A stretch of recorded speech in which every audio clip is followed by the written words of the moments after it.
지난 2월 25일 50대 직장인 김모 씨는 한 증권사가 판매한 3개월짜리 단기 채권 1억 원어치를 매입했습니다. 몇 달 뒤 자녀 학교 문제로 이사할 때 전세 보증금에 보탤 돈이었습니다.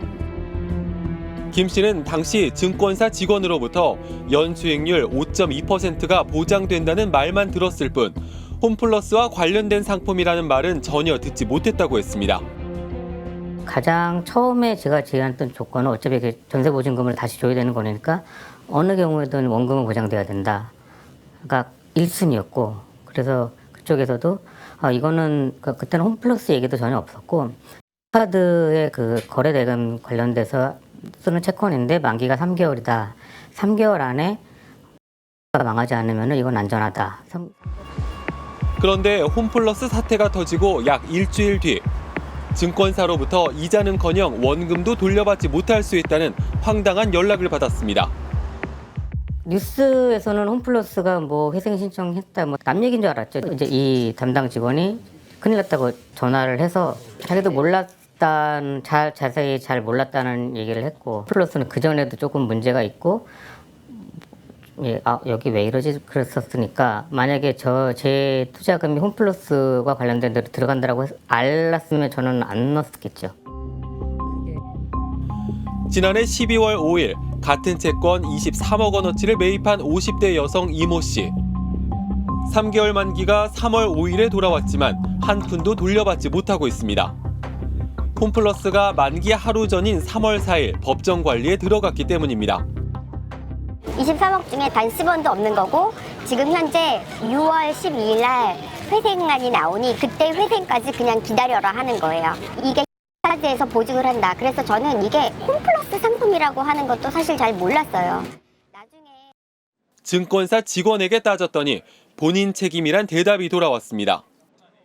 투자에 대한 결과에 본인에게 기록이 그러니 저한테 속이고 그 판단 자체를 현재는 시점에서는 하지 않는다라고 다시 한번 제가 이 상품에 대해서 문제가 있지 않느냐. 너희 직원 쪽에서 이 상품을 이렇게 잘못 설명하고 팔았다라고 했더니 투자 기본의 대원칙은 소비자의 책임이라고 저한테 그렇게 기가 막힌 말을 했어요. 이들이 투자한 채권은 홈플러스가 지급해야 하는 납품 대금을 기초로 발행된 자산유동화 전자단기 사채. 홈플러스가 협력업체로부터 상품을 구매할 때 구매 전용 카드를 사용하는데 그럼 해당 카드사는 납품업체에 대금을 먼저 지급하고 홈플러스로부터 이 대금을 받을 권리를 갖게 됩니다. 바로 이 권리를 기초자산으로 발행한 채권입니다. 홈플러스가 정산을 하기 전 채권 투자자들로부터 현금을 확보할 수 있는 방법인데 하지만 홈플러스가 대금을 치르지 못하면 피해가 발생합니다. 신영증권이 발행을 주관했고 하나증권, 현대차증권, 유진투자증권 등이 위탁 판매를 했습니다. 이 채권이 팔린 가장 마지막 날짜는 올해 2월 25일. 그런데 이날은 신용평가사에서 홈플러스 측에 신용등급을 낮추겠다고 예비 통보한 날이기도 했습니다. 신평사로부터 25일 오후 4시경에 일단 1차 예비 통보를 받았고요. 26일 날 저희들이 바로 재심사를 요청하였습니다. 저희들이 825억에 대한 그 매입채무 유동화는 실질적으로 24일 날 모든 게 다 끝나 있는 상태였었고요. 그래서 그거는 저희들이 전혀 그 등급하고 상관없이 발행이 된 상태입니다.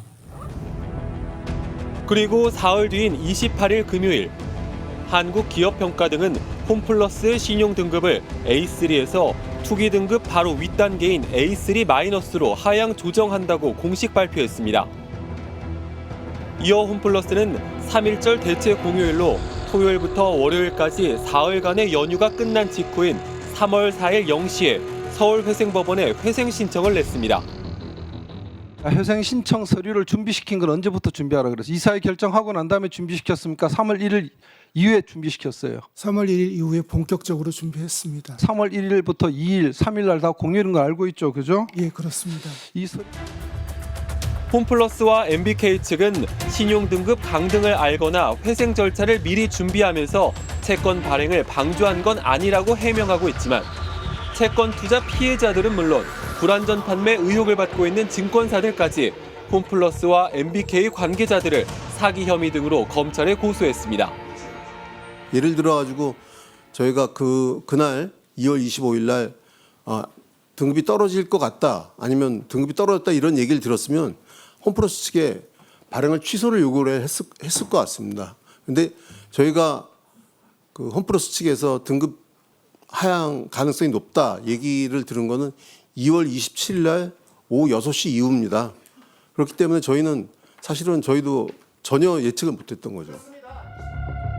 검찰은 지난달 김병주 MBK 파트너스 회장과 김광일 MBK 부회장 겸 홈플러스 공동대표, 조주연 홈플러스 공동대표의 주거지와 사무실을 압수수색한 데 이어 지난주엔 인천국제공항으로 입국하는 김 회장의 휴대전화를 압수하고 출국을 정지시켰습니다. 갚을 능력이 없으면서 일단 회생 신청을 계획하고 그러면 이제 일단 안 갚게 되는 거지 않습니까? 물론 전부 다 안 갚을 수는 없겠습니다만은 일단 이자도 대체로 면제될 것이고, 그 다음에 원본도 일단 담보 채권이 아니니까 일부 이제 깎일 수가 있잖아요. 이런 가운데 억울함을 호소하려 김 회장 자택 앞을 찾아갔던 전단체 피해자들은 경찰 조사를 받게 됐습니다. 출입문과 바닥에 전단지 20여 장을 붙였는데 MBK 측이 김 회장 협박 혐의로 경찰에 신고한 겁니다. 좀 빨리 해결해달라고 그래서 호소하러 갔던 것이었는데, 지금 억울한 사람이 누군데 자기들이 억울하다고 저희를 협박했다고, 집에 찾아간 이유 하나만으로 협박했다고 고소고발하고 뭐 처벌해달라고 수사 의뢰한 것을 보고 저희는 적반하지 않고 유분수다. 지금 이건 정말 너무 뻔뻔한 행동 아니냐. 작년 12월부터 올해 2월까지 판매된 홈플러스 전단체는 모두 4,019억 원 규모. 이 중 개인 투자자 구매액은 1,777억 원에 달하는 걸로 파악됐습니다. 평생 차곡차곡 모아온 돈 2억을 홈플러스 전단체에 가입했다가 이런 일을 당했습니다. 하루하루가 지옥 같기만 합니다. 한 경제 월간지가 발표한 한국 부자 순위에 따르면 MBK 김병주 회장의 재산 추정액은 13조 8천억 원으로 삼성전자 이재용 회장보다 2조 원 이상 많습니다.